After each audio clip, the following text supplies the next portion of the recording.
నా పేరు తిమోతి గళ్ళా అండి. మచిలీపట్నం నియోజకవర్గం, మచిలీపట్నం మండలం, పెదయాదర పంచాయతీ అండి మాది.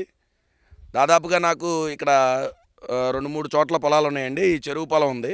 చెరువు పొలం 2 ఎకరాలు ఉందండి. రీసెంట్గా మొన్న ఈ మధ్యే దాన్ని కోయించడం జరిగింది. పూర్తిగా నేలమట్టం అయిపోయి చాపలాగా అల్లుకుపోయిన పొలం. మరి దాన్ని 2 ఎకరాలు కోయడానికి 5 గంటల 40 నిమిషాలు టైం పట్టిందండి. ఒక్కొక్క గంటకి 3 గంటల 3,200 రూపాయల చొప్పున లెక్కేస్తే 18,700 రూపాయలు మెషిన్కి ఖర్చు అయింది.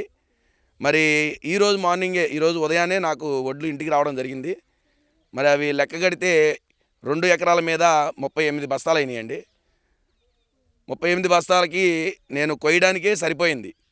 మిషన్తో కోత కోయించిన తర్వాత వచ్చిన డబ్బులు, ఈ వడ్లు ఇప్పుడు కొంటే కనుక నేను ఆ డబ్బుల్ని మిషనర్కి ఇస్తే రెండింటికి బరాబరి సరిపోద్ది అనమాట.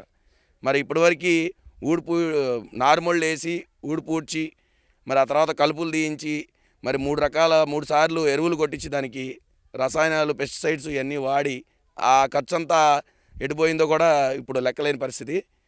వాస్తవంగా గత 20 సంవత్సరాల నుంచి ఇటువంటి పరిస్థితి రైతులకు ఎక్కడా లేదండి. మరి ఇంతవరకు రాజకీయ నాయకులు వచ్చి వెళ్ళారు కానీ ప్రభుత్వం తరపున రెవెన్యూ అధికారులు ఎవరు రాలేదు. వాస్తవంగా ఈ పొలాలు పడిపోయినాయా లేదా, మరి నీట మునిగినాయా లేదా అని చూడడానికి ఎవరు రాలేదు వాస్తవంగా. మరి ఈ రోజున ఈ విత్తనాలన్నీ తీసుకొచ్చి ఇంటికాడ బస్తాల రూపంలో మేము నిల్వ చేసి అట్టిపెట్టాం. మరి అవి ఎక్కువ రోజులు అలా ఉండడం వల్ల మరి తేమ పట్టేసి మళ్ళీ మొక్క వచ్చేసే ఛాన్స్ ఉంటుంది. ఒక 20 రోజుల లోపే దాన్ని ప్రభుత్వం ఎట్టి పరిస్థితుల్లో కొనుగోలు చేయాల్సిన ఆవశ్యకత ఎంతైనా ఉంది. మరి రైతులందరి పరిస్థితి ఇదే ఆవేదన. మరి గవర్నమెంట్ వాళ్ళు కొంటారు అంటున్నారు కానీ వచ్చి దాన్ని CMD వాళ్ళ పేరేదో చెప్తున్నారు, వచ్చి వాటిని రఫ్ చేసి చూసి బియ్యం పనికి వస్తాయా లేదా అని టెస్ట్ మాత్రమే చేస్తున్నారు. దీనికి ఇప్పుడు రేట్ రాదు, 1000 రూపాయలు కూడా రావని చెప్పేస్తున్నారు. మరి అటువంటి పరిస్థితుల్లో రైతు వాటిని అమ్ముకోవాలా, ఇంటికాడ పెట్టుకోవాలా అనే పరిస్థితి. మరి ఖచ్చితంగా గవర్నమెంట్ అయితే ఇటువంటి దుర్భర పరిస్థితుల్లో ఉన్న రైతుల్ని ఆదుకోవాలి. మరి రాబోయే కొన్ని పొలాలకి దాళవా అంటే ఖరీఫ్, రబీ సీజన్లు ఉంటాయి కాబట్టి ఖరీఫ్ అయిపోయింది, ఇప్పుడు రబీ అంటే మేము ఇక్కడ దాళవా అంటాం.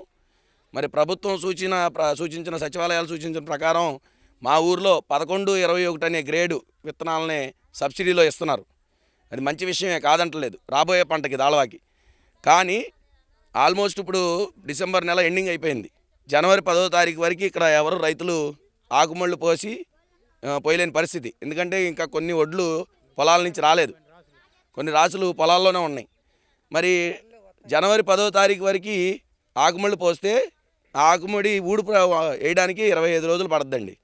అంటే ఫిబ్రవరి మొదటి వారంలో ఊడుపులు పడతాయి.